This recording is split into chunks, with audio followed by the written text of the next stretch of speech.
안녕하세요. 나는 변호사다 본세라 변호사입니다.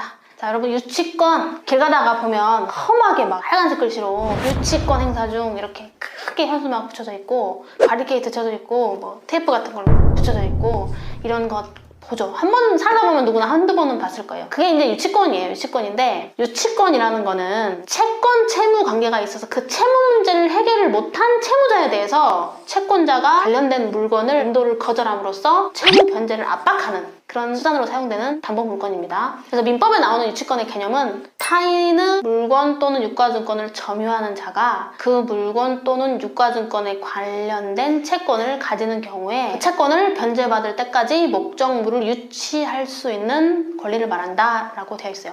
여기서 유치한다는 말은 점유를 하면서 인도를 거절한다 이걸 말해요. 점유하면서 인도 거절한다는 거를 어려운 말로 유치권이라고 하는 거예요. 그래서 참고로 이제 상사유치권이라는 게 있는데 상사유치권은 상법에 나옵니다. 상사유치권은 상인 간의 상행위로 인한 채권이 변제기에 있을 때 그 채권을 변제를 받을 때까지 채무자에 대한 상행위로 인하여 자기가 점유하고 있는 채무자 소유의 물건 또는 유가증권을 유치할 수 있는 권리를 말해요. 그래서 이 상사유치권하고 민법에 나오는 민사유치권은 좀 차이가 있습니다. 본인이 지금 적용되는 게 상사유치권인지 민사유치권인지 구별하는 것도 굉장히 중요한 의미를 가져요. 자, 일단 오늘은 이제 민사유치권 설명합니다. 민사유치권의 그럼 성립 요건을 하나씩 뜯어보겠습니다. 첫 번째, 적법하게 점유하는 타인 소유의 물건 또는 유가증권. 자, 유치권은 점유를 그 본질적 요소로 해요. 그래서 점유가 소멸되면 유치권도 소멸되는 거예요. 점유는 계속돼야 되고 이 점유는 적법하게 시작이 돼야 돼요. 그래서 불법행위로 인해서 시작된 점유는 유치권을 취득하게 하는 점유가 되지를 못합니다. 그리고 물건 또는 유가증권이 타인 소유일 것이라고 되어 있기 때문에 반드시 채무자의 소유가 되는 것은 아니에요.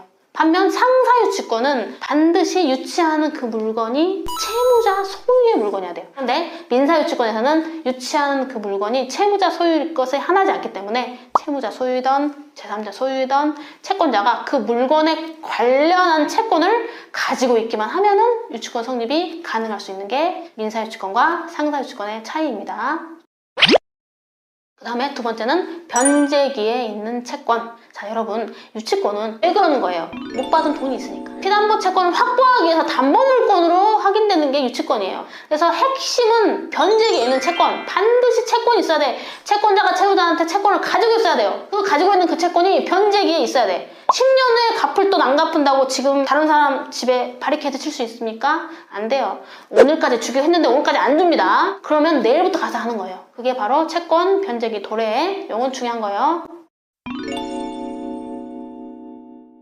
세 번째, 채권과 물건 사이의 결련관계. 이제 우리가 어려운 말로 결련성이라고 하는데 제가 옛날에 이제 사법시험 공부할 때 이거 다 외워서 써야 돼요. 판례 태도 외워가지고 쓰고 판례는 이렇게 봐요. 여러분, 유치권이 등기부에 공시됩니까? 등기부에 안 나와요. 점유 뭐예요, 점유? 눈으로 가서 보면 보인다는 거예요. 와우.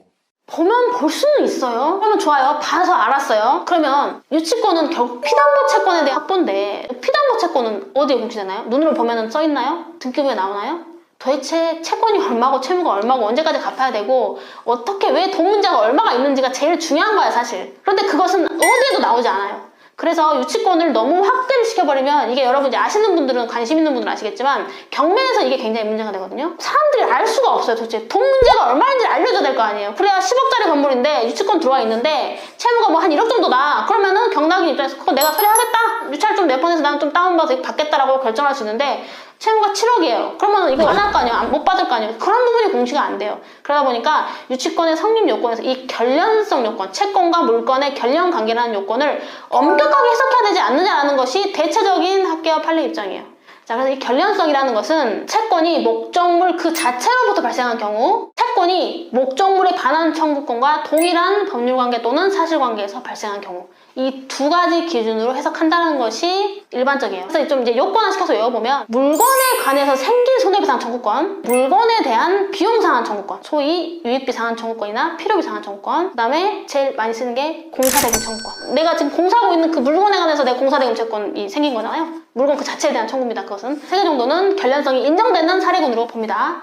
그 다음에 결련성이 부정되는 사례군, 중요한 게 임대차 보증금 반환 청구권, 그 다음에 권리금 약정을 한 경우에 그 권리금 반환 청구권도 결련성 인정할 수 없다고 보는 것이 대법원 판례입니다. 그래서 내가 만약에 보증금을 못 받았고 권리금을 못 받았다. 그래서 그 임차 목적 공간을 점유하고 나 돈 줄 때까지는 못 나가겠다라고 할 수가 없는 거예요. 그렇게 되면 그건 불법 점유가 돼서 손해배상을 오히려 해줘야 됩니다. 그 다음에 이제 마지막으로 유치권도 당사자의 약정으로 배제를 할 수가 있어요. 그래서 유치권을 배제하는 특약이 없을 것. 유치권을 배제하는 특약이 있으면 유치권 성립하지 않아요. 그래서 판례 문구를 그대로 설명하면 유치권을 사전에 포기한 경우에는 다른 유치권의 모든 요건이 다 인정돼도 유치권이 성립할 수 없고, 유치권을 사후에 포기한 경우에는 그때로부터 포기한 때로부터 그 유치권은 소멸된 것이기 때문에 그 이후 점유는 무단 점유고 불법 점유지 유치권에 따른 어떤 정당한 점유 권한을 인정할 수는 없다라고 판례가 보고 있어요.